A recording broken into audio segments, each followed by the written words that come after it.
ఇక డీటెయిల్స్ చూసినట్లయితే AP assembly MP ఎన్నికల పోలింగ్ ముగిసిన తర్వాత కూడా పలుచోట్ల తీవ్ర ఉద్రిక్త పరిస్థితులు కొనసాగుతున్నాయి. పల్నాడు జిల్లా మాచర్లలో ఇప్పటికీ పరిస్థితి అదుపులోకి రాలేదు. పోలింగ్ రోజు చెలరేగిన హింస ఇంకా కొనసాగుతుండడం ఆందోళన కలిగిస్తోంది. అయితే పల్నాడులో 144 సెక్షన్ కొనసాగుతుంది. గురజాల మాచర్ల నియోజకవర్గంలో వైసీపీ టీడీపీ దాడులు ప్రతిదాడులకు పాల్పడింది.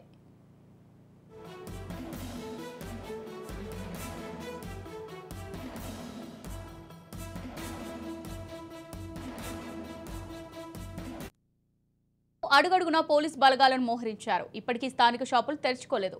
పల్నాడులో 2000 మంది పోలీసులు పహారా కాస్తున్నారు. పరిస్థితులను అదుపులోకి తెచ్చేందుకు మాచర్లలో డీఐజీ త్రిపాఠి మకాం వేశారు. మాచర్ల రెంటాలలో పోలింగ్ సమయంలో వైసీపీ నేతల దాడిలో టీడీపీ కార్యకర్త మంజుల గాయపడ్డారు. పోలింగ్ రోజు కత్తులతో మంజులపై దాడి జరిగింది. గుంటూరు ఆసుపత్రిలో మంజుల చికిత్స పొందుతున్నారు. తమను అంతం చేయాలనే కత్తులతో దాడి చేశారని తెలిపారు. ఇలాంటి దాడులు జరగలేదన్నారు. గతంలో ఇదివరకు ఇలాంటివి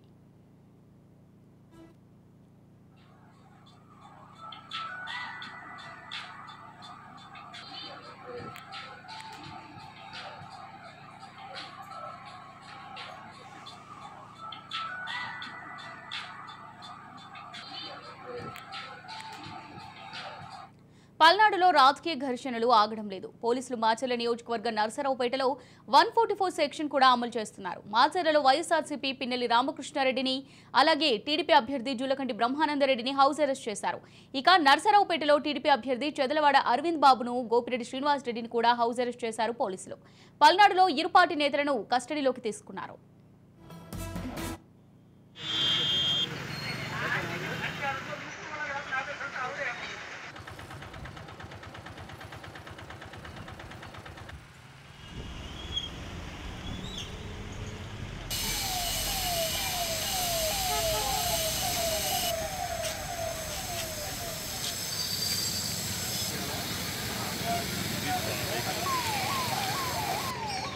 మనకేంటంటే ఎస్టాబ్లిష్మెంట్ షాట్స్ అయ్యే బాగుండేది.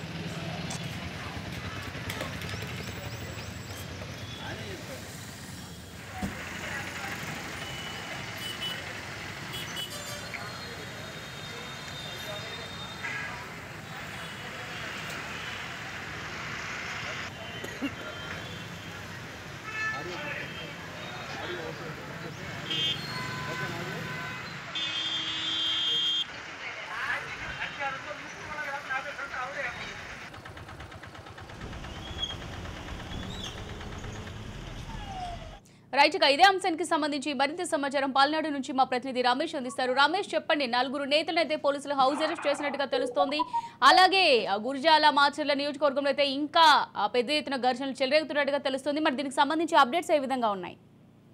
సమూల్య, ఏదైతే మీరు చెప్పినట్లుగా పల్నాడులో ఒక ఉద్రిక్త వాతావరణం అయితే ఖచ్చితంగా నెలకొందని చెప్పుకోవచ్చు. ఏదైతే మరి పూర్తి స్థాయిలో పోలీస్ వ్యవస్థ 144 సెక్షన్ అమలు చేస్తున్నటువంటి పరిస్థితి కనపడుతుంది. అయితే ఇప్పటికే ముఖ్య నేతలను ఎవరైతే పల్నాడు ప్రాంతంలో ఉన్నటువంటి జూలకంటి బ్రహ్మానందరెడ్డి టీడీపీ మాచర్ల అభ్యర్థి, అదేవిధంగా వైసీపీకి సంబంధించినటువంటి ఆర్కేని కూడా హౌస్ అరెస్ట్ చేసినటువంటి పరిస్థితి కనపడుతుంది. ఇక నరసరావుపేటకి సంబంధించి టీడీపీ అభ్యర్థిగా ఉన్నటువంటి చెదలవాడ అరవింద్ బాబు, అదేవిధంగా గోపిరెడ్డి శ్రీనివాస్ రెడ్డిని కూడా హౌస్ అరెస్ట్ చేసినటువంటి పరిస్థితి కనపడుతుంది. ముందస్తుగా హౌస్ అరెస్ట్ చేశారు. ఎందుకంటే ఎన్నికల ముగిసిన దగ్గర నుంచి కూడా మరి ఘర్షణ వాతావరణం నెలకొన్నటువంటి నేపథ్యంలో డీజీపీ ఆదేశాల మేరకు కూడా ఎక్కడికక్కడ నాయకుల్ని అరెస్ట్ చేయాలని చెప్పి కూడా ఆదేశాలు జారీ చేసినటువంటి పరిస్థితి కనపడుతుంది. ఎక్కడికక్కడ హౌస్ అరెస్ట్ చేసి భారీ ఎత్తున కూడా పోలీస్ బలగాలని దింపినటువంటి పరిస్థితి కనపడుతుంది.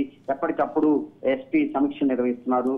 మరి ఎమ్మెల్యే అభ్యర్థులకు ఇళ్ల దగ్గర భారీ మొత్తంలో కూడా పోలీస్ బలగాలు నింపారు. అదేవిధంగా ఎక్కడైతే అల్లర్లకి పాల్పడతారో ఇరు పార్టీలకు సంబంధించి వైసీపీకి సంబంధించినటువంటి నేతలని కానీ, అదేవిధంగా టీడీపీకి సంబంధించినటువంటి నేతలను కూడా ఎక్కడికక్కడ కూడా అరెస్ట్ చేసినట్టు పోలీసు స్టేషన్ లో బంధిస్తున్నటువంటి పరిస్థితి కనపడుతుంది. ఇంకా అటు గురజాలకు సంబంధించి కూడా కాసు మహేష్ ని నరసరావుపేట తన నివాసంలో హౌస్ అరెస్ట్ చేశారు. అదేవిధంగా ఎరపతినేని శ్రీనివాసరావును కూడా హౌస్ అరెస్ట్ చేసినటువంటి పరిస్థితి కనపడుతుంది. ఎక్కడ కూడా నాయకులు ఆ గ్రామాల్లోకి వెళ్లరాదంటూ కూడా ఆంక్షలు విధించినటువంటి పరిస్థితి కనపడుతుంది.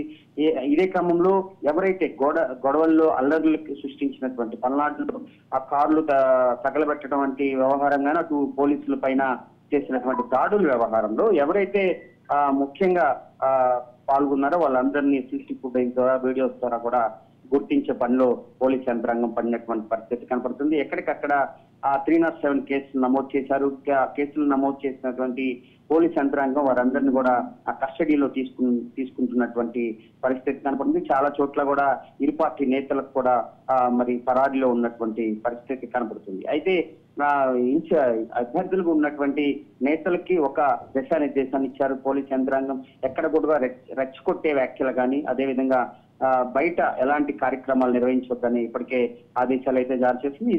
ఇదే ఘర్షణ వాతావరణం మరో 2-3 రోజులు పట్టేటువంటి అవకాశం ఉన్నటువంటి నేపథ్యంలో మరో 2 రోజుల పాటు కూడా అభ్యర్థుల్ని అటు టీడీపీ అభ్యర్థులను కానీ అదేవిధంగా వైసీపీకి సంబంధించినటువంటి అభ్యర్థులు కూడా అవసరం చేస్తే మాత్రం ఖచ్చితంగా ఈ వ్యవహారం కొంత సద్దుమణిగేటువంటి అవకాశం ఉందని పోలీసు ముందస్తుగా కూడా భావించినటువంటి పరిస్థితి కనుంది. ఈ క్రమంలోనే ఎక్కడికక్కడ అవసరం చేస్తున్నటువంటి పరిస్థితి కనపడుతుంది. కాస్ మహేష్ నిన్న అటు దాచిపల్లికి సంబంధించి కూడా మరి ఆయన కారు పైన కూడా రాళ్లు రుబ్బినటువంటి పరిస్థితి కనపడుతుంది. ఈ రోజు కూడా ఘర్షణ వాతావరణం నెలకొన్నటువంటి నేపథ్యంలో ప్రత్యేక బలగాలు దించారు. దాదాపు మాచర్ల ప్రాంతంలో 2,000 మంది పోలీసులు కూడా నింపినటువంటి పరిస్థితి కనపడుతుంది.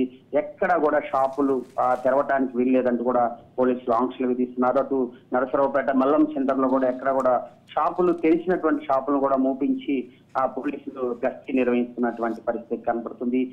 అనౌన్స్మెంట్ చేస్తున్నారు. ఎక్కడ కూడా 144 సెక్షన్ అమల్లో ఉంది. ఎక్కడ కూడా 2 నుంచి 3 తప్ప ఎవరు తిరగరాదంటూ కూడా హెచ్చరికలు అయితే జారీ చేస్తున్నటువంటి పరిస్థితి కనపడుతుంది. అయితే ఆ ఎన్నికల అనంతరం మనం ఒక పల్నాడు ప్రాంతమే కాకుండా రాష్ట్ర వ్యాప్తంగా కూడా ఒక ఘర్షణ వాతావరణం అయితే రాజకీయ కక్ష సాధింపుల చర్యలకైతే దిగుతున్నటువంటి పరిస్థితి కనపడుతుంది. అటు టీడీపీ కూటమి అభ్యర్థులకు సంబంధించి అటు వైసీపీకి సంబంధించినటువంటి నేతలు ఒక ఘర్షణ వాతావరణం అయితే నెలకొన్నటువంటి పరిస్థితి కనపడుతుంది.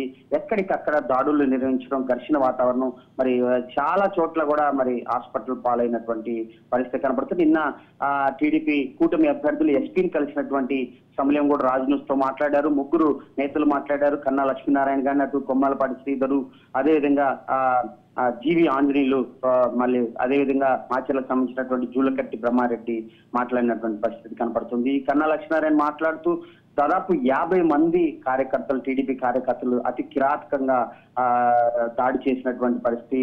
నిన్న మొత్తాన్ని కూడా ఆయన హాస్పిటల్ చుట్టూ తిరుగుతూ కూడా పరామర్శించినటువంటి పరిస్థితి. ఎన్నడూ లేని విధంగా అమూల్య ఈ మొన్న జరిగినటువంటి ఎన్నికల ఘర్షణ వాతావరణంలో చాలా మంది కూడా కార్యకర్తలు దాడిలో చాలా ఇబ్బందులకు గురైనటువంటి పరిస్థితి. చాలా చోట్ల హాస్పిటల్ పాలైనటువంటి పరిస్థితి కనపడుతుంది. వారి కుటుంబ సభ్యులు కూడా చాలా ఇబ్బందులకు గురవుతున్నటువంటి పరిస్థితి కనపడుతుంది. కక్ష సాధింపులు రాజకీయంగా ఇటు పల్నాడులో కక్ష సాధింపులు ఎక్కువగా ఉన్నటువంటి నేపథ్యంలో ఇప్పటి వరకు కూడా ఆగనటువంటి పరిస్థితి కనపడుతుంది. అయితే కఠినంగా వ్యవహరిస్తున్న పోలీసు యంత్రాంగం ఎస్పీ, డీజీపీ, డీజీ స్థాయి, కింద స్థాయి అధికారుల వరకు కూడా చాలా కఠినంగా వ్యవహరిస్తున్నారు. దాదాపు 2-3 రోజుల పాటు ఇదే ప్రక్రియ కొనసాగేటువంటి అవకాశం ఉంది. 3 రోజుల పాటు 144 సెక్షన్ అమల్లో ఉంటుంది. అమల్లో వచ్చిన తర్వాతే కొంత మెరుగు పడేటువంటి అవకాశం ఉంది. ఘర్షణ వాతావరణానికి చెక్ పెట్టేటువంటి అవకాశం ఉన్నటువంటి నేపథ్యంలో ఆదర్శగానే పోలీసులు పల్నాడులో అడుగులు వేస్తున్నారని చెప్పుకోవచ్చు. Thank you for the updates Ramesh.